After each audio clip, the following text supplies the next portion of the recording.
ASMR NBA playoff, yes, playoff discussion video. And today we're going to be diving into the Knicks Pacers series, mostly talking about game 2, a little bit of game 1, but just to update you all on game 3 currently. At the time of this recording, the Pacers are winning 12-4. Hopefully they maintain the lead and win the game. Because yes, even though I did pick the Knicks to win, I picked them to win in 6 or 7. So hopefully the Pacers can at least attempt to make this an interesting series right now. Because so far it's been a thorough ass kicking from the New York Knicks. Now, if you've been watching the games, games have been actually pretty close in terms of the score. But in terms of just like the player matchups and just like the series in general, it feels like the Knicks are kicking their ass way more than the scoreboard shows. It feels like the Knicks are just dominating the series in general, and a lot of that had to do with the man on the screen, JB. Guess what? I'm JB, Jalen Brunson, who is doing any and everything he wants to this Pacers quote-unquote defense. As you can see right here, he had 43, 6 and 6 the other night. Josh Hart 24, 13 and 8. How the hell did Josh Hart have 10 plus more rebounds than Miles Turner, who is a 7'1" center? Miles Turner should never be allowed to walk into an Indiana restaurant for the rest of his 20s. That is absurd, man. You're in your middle of your prime and you're 7 feet tall, and you can't even grab 5 rebounds. What the hell is that, man? But yeah, this has just been a complete domination by New York's Knicks from a physicality perspective. Jalen Brunson, like I said, he's getting to his spots. If I gave players from the Indiana Pacers a dictionary, they wouldn't even be able to find the word defense in there. I'm telling you, that's how bad their defense is. It's beyond trash. The New York Knicks are currently averaging 125. Yes, you heard that right. With only one superstar on their team, they are averaging 125 points per game in this series. Now, to the Pacers' credit, they're averaging a little over like 115, or like somewhere between 112 and 115 a game. It's just not a lot of defense. Now, Indiana did have one of the most high-powered offenses in the regular season, but it's just so crazy to me how Indiana just can't even guard. They can't guard a chair, bro. It's really that sad. But you gotta give credit to Jalen Brunson, man. He is getting to his spot. He is so masterful in the mid-range area, like between 12 and 18 feet. He reminds me a lot of Chris Paul. Like, the way he's playing right now, he reminds me like a combination of Lob City Chris Paul from the Clippers, and like a combination of that and De'Aaron Fox. Like, that's how he plays the floaters, the pivots, the footwork, the fadeaways, the mastery he's showing in the pick and roll. It really reminds me a lot of Chris Paul and a lot of De'Aaron Fox. But yeah, I am kind of disappointed in how Indiana is going about it defensively, in terms of like they're not even trying to force the ball out of Jalen Brunson's hands. They're letting him get any action he wants. They're letting him find the mismatch. They're not even trying to double him or trap him to get the ball out of their hands. Because the Knicks only really have one space creator.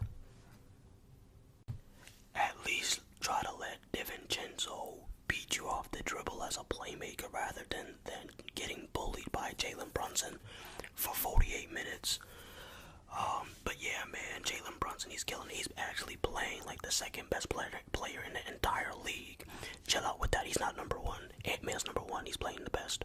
But I will give Jalen Brunson number 2. He's playing better. He's definitely playing better than Shea. It's like, no, I'm not gonna make this a Shea thing. You guys know I like to poke fun at Thunder fans and Shea. But yeah, man, he's playing masterful. Like I said, he's doing everything he needs to do and more. Now later in the series, if they find a way to contain Jalen Brunson, it'll be interesting to see who steps up. Josh Hart, you cannot rely on him to continue to give you like 20 plus points per game, I don't think. Unless everybody on the Pacers is just lazy and he completely out-hustles everybody for every second of the game. So it'll be really interesting to see who steps up. Like I said, DiVincenzo has been playing well.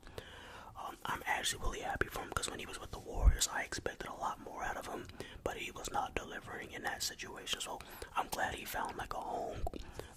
So it's been really fun to see that. Alright, now let's look at it from the Indiana Pacers point of view.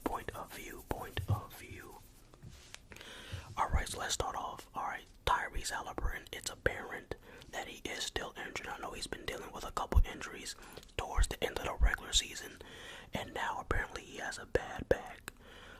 Now, either whether he was healthy or not was not gonna change my pick. I picked the Knicks to win. I didn't even know he was that hurt when I made my predictions, but I was gonna choose the Knicks to beat them. Actually, I had the Bucks winning, but they were injured. The injuries have been ruining a lot of matchups in this postseason, unfortunately. But yes, I did have the Knicks getting to the conference finals. But anywho, the Pacers, Tyrese Halliburton's injured, so I guess that's an explanation of why he's not being as aggressive as I want him to be, and as much as Indiana Pacers fans probably want him to be. He is averaging about like 20 points in this series. I actually checked the stats. He actually averaged the same amount of points in a regular season. I don't know why I felt like he was scoring so much more in a regular season. I could have sworn at one point the dude was averaging almost like 25 points per game. Maybe his scoring totals went down once he got injured towards the end of the regular season. I don't know. But yeah, man, he's just not being aggressive enough. It just sucks because what the level of productivity Tyrese Halliburton is giving the Pacers, they don't stand a chance in this series. Like Pascal Siakam by far has been the best player on the team. I can even make an argument it'll be a bad. I mean, you'll probably lose the argument, but you can make an argument that TJ McConnell has been the second most impactful player for the Pacers. He's averaging about 15 points a game, and he's the one guarding. He's doing the best job guarding Jalen Brunson in this series. Because I don't know, Nembhard. I like Nembhard offensive potential. I think he's going to be a very solid player in the future. He cannot stick Jalen Brunson whatsoever. So it'll be interesting to see who they have guarding JB. They don't really have that many options to guard JB. The only thing you can think of is Halliburton, TJ McCollum. You can't put Pascal Siakam on him, I don't think, because he's probably going to have to guard with one of the other players, man. I guess occasionally you can have Pascal switch on him, but it's going to be interesting to see how they try to contain JB, because TJ McConnell has been the best person at it, and he can't even really guard him like that. He's just doing the best out of all the other Indiana Pacers players. But yeah, like I said, you can make an argument that TJ McConnell has been the second most impactful player for the Pacers in this series after Siakam.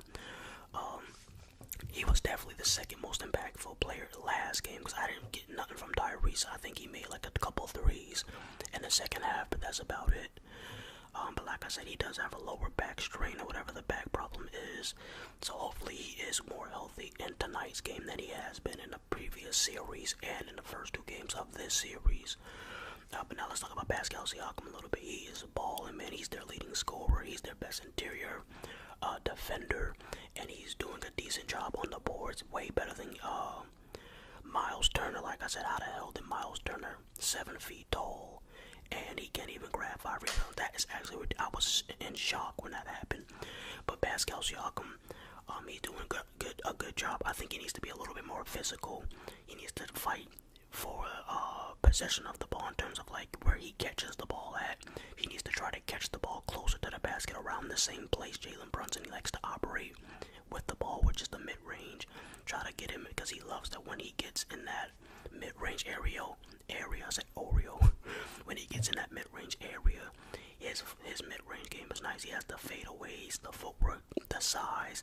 So I like to see them try to post up Siakam a little bit more. But yeah, they just have to turn up the intensity. A lot of it is not even like a basketball thing. They're just getting out-rebounded, out-hustled. Like the Knicks shooting guards are doing a better job grabbing rebounds compared to the Pacers centers. Like, that should never happen. They got Josh Hart looking like the Kobe Bryant of Russell Westbrooks, the Michael Jordan of Derek White's. Like, they're making this guy look, he's looking like, I don't know, the Shaquille O'Neal of Marcus Smarts. Like, it's ridiculous out here, man. But yeah, I think I'm going to choose the Pacers to win this game, not because they're winning the first quarter right now, but I think it's a must win, because if you go down 3-0, it's over. I think it's over anyway, especially with Tyrese Halliburton not being healthy. But just for respect and for the home, they're going to be home this game. it's gonna be their first playoff game home in a few years. So I think the crowd will be into it. I think Tyrese Halliburton will be much more aggressive. I think they'll try to be more physical, and we're gonna see how they try to guard them. So I'm really interested in this series. Let me know your predictions down in the comments. Like I said, I have the Knicks winning this in 6 or 7. I'm just gonna say Knicks in 6.